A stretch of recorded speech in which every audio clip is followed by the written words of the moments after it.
नमस्कार मंडळी, श्री स्वामी समर्थ. आपल्या आर के टिप्स या मराठी यूट्यूब चॅनलवरती तुमच्या सर्वांचे खूप मनापासून स्वागत आहे. उद्या आहे 13 जानेवारी, वार बुधवार, आणि या दिवशी आलेले आहे भोगी. भोगीचा हा दिवस संक्रांतीप्रमाणे खूप महत्त्वाचा मानला जातो. या दिवशी आपल्या आयुष्यातील दुःख अडचणी दूर करण्यासाठी हा दिवस खूप महत्त्वाचा मानला जातो. सोबतच मागच्या जन्माचे भोग जर आपण या जन्मामध्ये भोगत असेल तर आपल्याला अनेक समस्यांना सामोरे जावं लागतं. तर यासारख्या अडीअडचणी दूर करण्यासाठी सुद्धा हा दिवस अतिशय महत्त्वाचा मानला जातो आणि म्हणूनच या दिवशी आपल्या आयुष्यातील भोग, कर्म, दारिद्र्य, दुःख, अडचणी दूर करण्यासाठी काही उपायही करायचे असतात आणि काही सेवासुद्धा आपल्याला या दिवशी करायच्या असतात. आज या व्हिडिओमध्ये मी तुम्हाला एक अतिशय प्रभावी उपाय सांगणार आहे. तुळशीला आपल्याला अशी एक वस्तू ही अर्पण करायची आहे. यामुळे सर्व मागचे भोग, कर्म हे दूर होतील आणि सोबतच 7 पिढ्यांचं दारिद्र्य हे सुद्धा नष्ट होईल. असा हा एक उपाय मी तुम्हाला आज व्हिडिओमध्ये सांगणार आहे. त्यामुळे तुम्ही व्हिडिओ हा शेवटपर्यंत नक्की पहा. भोगीच्या दिवशी काही गोष्टींना अतिशय महत्त्व दिलं जातं. जसे की या दिवशी आपल्याला बाजरीची भाकरी बनवायची असते आणि या भाकरीला भरपूर असे तीळ लावायचे असतात. सोबतच मिक्स भाजी केली जाते. सर्व भाज्या एकत्र कट करून त्यांची एकत्रित भाजी केली जाते. त्याचबरोबर या दिवशी गाईला घास देणे म्हणजे नैवेद्य देणे सुद्धा खूप महत्त्वाचं मानलं जातं. त्याचबरोबर या दिवशी अंघोळीच्या पाण्यामध्ये तीळ टाकून स्नान करण्याला सुद्धा अतिशय महत्त्व दिलं जातं. सोबतच तुळशीची पूजा करायला सुद्धा खूप महत्त्व दिलं जातं आणि या दिवशी आपल्याला आपल्या पितरांना तर्पण सुद्धा द्यायचं असतं.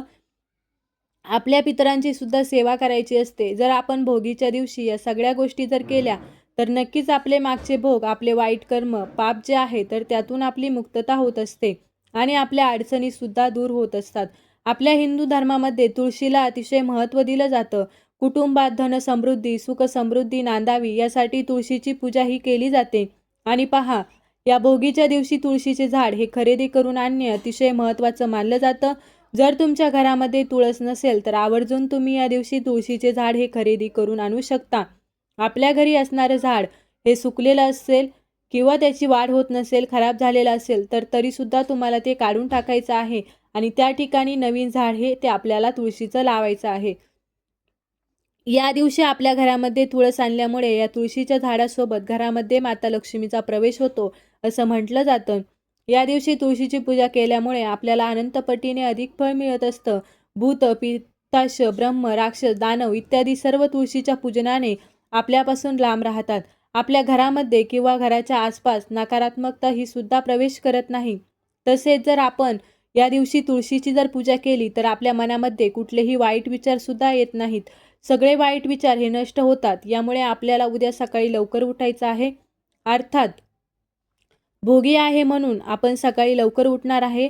अंघोळीचं पाणी काढणार आहे, त्यामध्ये पांढरे तीळ टाकणार आहे आणि अंघोळ करणार आहे. या दिवशी स्त्रियांनी आवर्जून केस धुवायचे आहेत. स्त्रियांनीच नाही तर लहान मुलांपासून ते मोठ्यांपर्यंत स्त्रिया आणि पुरुष यांनी सर्वांनी केस धुवायचे आहेत आणि या पाण्याने अंघोळ करायचे आहे. यानंतर तुम्हाला हा अतिशय प्रभावी उपाय करायचा आहे. एक तांब्याचा स्वच्छ कलश तुम्हाला घ्यायचा आहे. या कलशामध्ये तुम्हाला पिण्याचं पाणी घ्यायचं आहे. यानंतर तुम्हाला काय करायचं आहे, या पाण्यामध्ये चिमूटभर काळे तीळ जे असतात तर ते तुम्हाला घालायचे आहेत. थोडंसं चंदन तुम्हाला पाण्यामध्ये टाकायचं आहे. हळद आणि कुंकू यामध्ये पाण्यामध्ये तुम्हाला टाकायचे आहेत. थोड्याशा अक्षदा म्हणजे जे तांदूळ असतात तर ते सुद्धा तुम्हाला या पाण्यात टाकायचे आहेत आणि यानंतर हे पाणी घेऊन तुम्हाला तुळशीपाशी जायचं आहे. अर्थात रविवार आहे आणि बुधवार आहे आणि बुधवारी आपण एकादशीला कधीही तुळशीला पाणी घालत नाही. परंतु बघा, या दिवशी भोगी आलेली आहे. यामुळे आपल्याला तुळशीला तीळ मिक्सयुक्त पाणी हे अर्पण करायचं असतं. यामुळे बुधवार असला तरीसुद्धा आपल्याला तुळशीला हे तीळ घालून थोडंसं पाणी तिच्या मुळांना अर्पण करायचं आहे. बाकीचं पाणी जे आहे ते आपल्याला सूर्याला अर्घ्य द्यायचं आहे. तुळशीला पाणी अर्पण करून झाल्यानंतर तुळशीला हळदी कुंकू हे आवर्जून लावायचं आहे. तुळशीला माता लक्ष्मीचं रूप मानलं जातं. माता लक्ष्मीचं प्रतीक मानलं जातं. त्यामुळे 7, 11, 21 किंवा 111 आपल्या इच्छेनुसार आपल्याला तुळशीला प्रदक्षिणा घालायच्या आहेत. प्रदक्षिणा घालत असताना ओम नमो भगवते वासुदेवाय नमः या मंत्राचा जप करायचा आहे आणि प्रदक्षिणा या तुळशीला मारायच्या आहे. सोबतच संध्याकाळी तुम्हाला तुळशीजवळ आवर्जून एक शुद्ध गाईच्या तुपाचा दिवा लावायचा आहे. हा दिवा जर तुम्हाला कणकेचा लावता आला तर आवर्जून लावा. नाही शक्य झालं तर तुम्हाला एक मातीची पंती आहे, त्यामध्ये शुद्ध गाईचं तूप घालायचं आहे. दुहेरी लांब कापसाची वात बनवायची आहे. हा दिवा प्रज्वलित करायचा. थोडेसे तांदूळ घ्यायचे आहेत. तांदळाला आसन द्यायचं आहे, त्यावरती हा दिवा ठेवायचा आहे. आणि या दिव्यामध्ये एक लवंग, एक वेलची आपल्याला घालायला अजिबात विसरायचं नाही.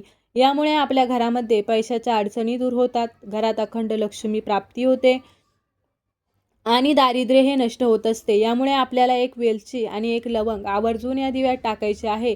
आणि असा एक दिवा आपल्याला संध्याकाळी लक्ष्मी येण्याची वेळ जी असते ती म्हणजे 6 नंतर हा दिवा आपल्याला तुळशीपाशी लावायचा आहे. आणि तुळशीला नमस्कार आपल्याला करायचा आहे. नमस्कार करत असताना आपल्याला कुटुंबात धन समृद्धी, सुख समृद्धी नांदावी यासाठी आपल्याला प्रार्थना करायची आहे. आपले मागच्या जन्माचे काही भोग असतील तर ते दूर व्हावेत, आपले काही वाईट कर्म असतील तर ते दूर व्हावेत अशी प्रार्थना तुम्हाला करायची आहे. आणि असा हा एक उपाय तुम्हाला करायचा आहे. जर तुम्हाला हा व्हिडिओ आवडला असेल तर लाईक करा, चॅनलवरती नवीन असाल तर सबस्क्राईब करा आणि असेच माहितीपूर्ण व्हिडिओ पाहण्यासाठी बेल आयकॉनला प्रेस करा. चला तर मग भेटू असंच पुढल्या एका नवीन व्हिडिओमध्ये. तोपर्यंत सर्वांना श्री स्वामी समर्थ.